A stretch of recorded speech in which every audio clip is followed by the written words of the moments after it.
Teman-teman kalau nonton YouTube pernah ngeliat ads Huawei yang ini nggak? Huawei Apex Summer Product Launch. Nah, kalau pernah, gue mau bahas salah satu produknya mereka yang akan di-launch nih. Huawei FreeBuds 4, TWS terbaru Huawei yang punya Open Fit Noise Cancellation.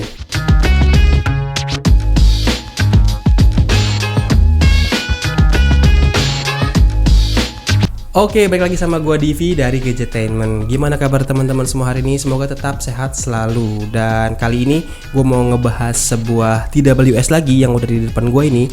Ini adalah salah satu produk baru dari Huawei, Huawei FreeBuds 4. Kalau misalkan kalian ngeh ya, beberapa waktu yang lalu gue pernah review Huawei FreeBuds 4i yang performanya masih bagus untuk tahun 2021. Nah, kali ini TWS barunya Huawei datang tanpa embel-embel i di belakangnya dan punya model kayak gini. Buat yang nyari TWS dengan bobot yang enteng dan juga model open fit kayak gini, ini kayak bakal cocok banget buat kalian. Pertama-tama kita lihat overview-nya dulu ya. Bentuk case-nya ini bulat dengan warna yang gue punya ini yang warna putih. Terlihat simple aja. Ada satu LED light untuk indikator pairing dan sisa baterai juga. Terus kalau misalkan dibalik dekat engselnya ini ada brandingan Huawei dengan aksen abu-abu. Dan begitu dibuka akan kelihatan tuh sepasang unit TWS-nya dan lampu LED-nya pun otomatis nyala. Ya, sentuhan kecil aja sih sebenarnya. Dikasih LED indikator gini bisa ngeliat sisa baterai dan juga berapa banyak isi dari TWS-nya langsung pas begitu belum terpasang. Dan untuk unitnya pasti keluarin akan terlihat ya, modelnya ini yang bertangkai dengan banyak sensor yang disematin di kedua unitnya. Dan kalau misalkan kita lihat ya, dibandingin sama si Huawei FreeBuds 4i yang udah lebih dulu keluar, ini tuh panjang tangkainya beda nih. Lebih panjang tangkai si Huawei FreeBuds 4. Jadi ini lebih deket ke mulut. Otomatis kalau misalkan dipakai buat nelpon, ini jadi lebih bisa nangkap suara dengan jelas. Balik lagi ke desain unitnya. Desain kayak gini tuh bakal gampang banget untuk disukain banyak orang ya. Dan model yang open fit gini juga nggak ribet untuk gonta-ganti ear tips. Tinggal disesuaikan aja sama bentuk telinga kalian. Untuk gue pribadi yang berlubang telinga besar, ini harus agak gue padatin ke dalam dikit ya, biar fittingnya ini enak. Tapi buat orang yang berlubang telinga lebih kecil, ini gampang banget ngefitnya. Kenapa harus bener fittingnya? Karena biar dapat pengalaman yang lebih maksimal begitu dipakai. Karena memang si Huawei FreeBuds 4 ini juga punya salah satu fitur yang namanya Open Fit ANC 2.0. Fitur ini memungkinkan usernya untuk dapat tekanan udara yang stabil ketika unitnya sedang dipakai, dan suara-suara penting di sekitar juga masih bisa terdengar nih. Berterima kasihlah dengan teknologi Adaptive Ear Matching yang bisa menyesuaikan dengan kondisi di sekitar kalian. Udah gitu, kalau kalian pakai TWS ini juga, telinga kalian gak akan merasa terbebani karena beratnya ini enteng banget, cuma 4,1 gram aja ketika terpasang. Dan pas ketika pengujian ini gue minta Ikro Rinaldi tim Gadgetainment untuk nyoba si Huawei FreeBuds 4 ini, dan dia keenakan, bahkan sampai lupa masih ada di kuping dia, terus dia main jalan aja. Dia juga lupa kalau misalnya ini bukan punya dia, ini punya gue. Jadi saking entengnya itu sampai dia nggak berasa itu ada di kupingnya dia. Kelakuan. Dan untuk kualitas audionya kayak gimana? Begitu gue coba sendiri, gue termasuk yang agak kaget. Iya, kaget pas lagi pakai si Huawei FreeBuds 4 ini. Kagetnya di sini adalah biasanya untuk jenis dan tipe TWS open ear kayak gini, suara yang dihasilin itu cenderung biasa aja. Tipikalnya lebih ke bright dan juga power bass-nya itu kurang. Tapi ajaibnya ini TWS bisa ngedeliver suara yang cukup gede loh. Powernya jadi berasa gitu. Gue tes pakai lagu jedak-jeduk kayak gini, dentuman bassnya ini masih berasa. Cukup tebel dengan ekor bass yang pendek. Separasi audio juga cukup bagus dan bisa misahin mana yang di belakang, di samping, atau di depan.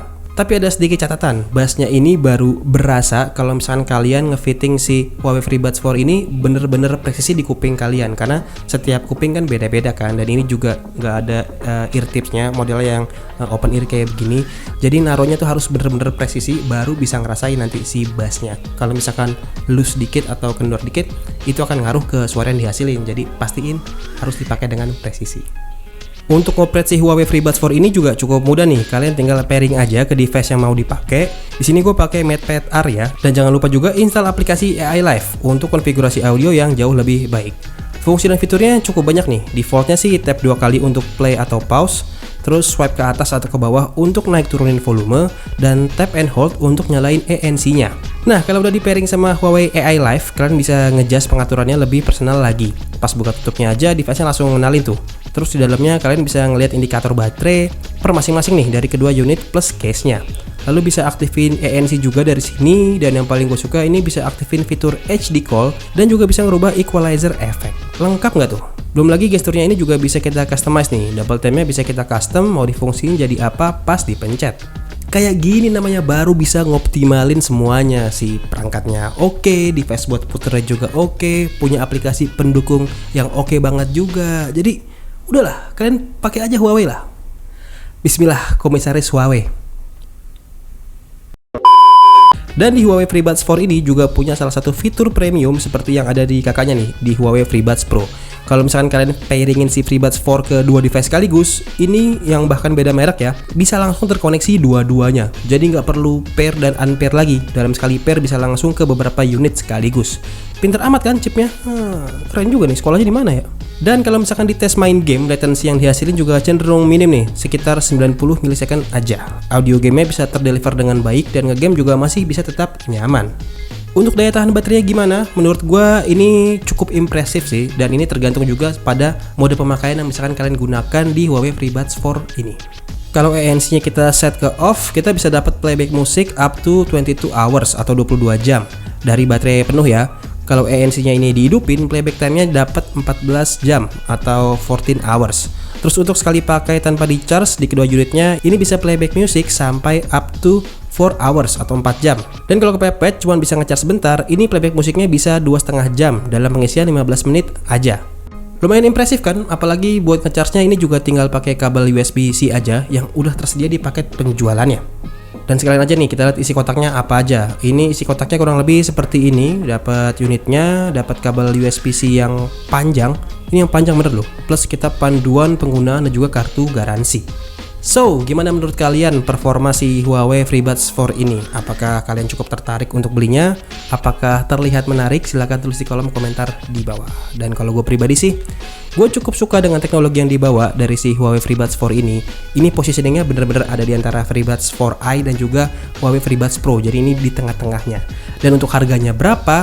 Sejujurnya pas video ini dibuat gue belum tahu harganya berapa. Tapi sih kayaknya ini ada di kisaran 2 juta lebih sedikit kayaknya ya, dari yang gue coba di teknologinya dan hasil suaranya. Jadi kita saksikan aja bareng-bareng nanti apakah benar harganya segitu atau bahkan lebih murah, karena ini nanti juga akan di launch dalam waktu dekat di Indonesia dan ada pre-ordernya juga. Buat yang mau beli nanti gue akan infonya ada di Instagramnya Gadgetainment. Dan udah, kayak cukup sekian dulu video Huawei FreeBuds 4 gue. Kalau misalnya ada pertanyaan silahkan tulis kolom komentar bawah, dan jangan lupa juga di like, di subscribe, di komen, di share ke teman-teman kalian. Bilang kalau Gadgetainment bikin video baru. Dan akhirnya tadi cabut, sampai ketemu di review TWS berikutnya. Bye.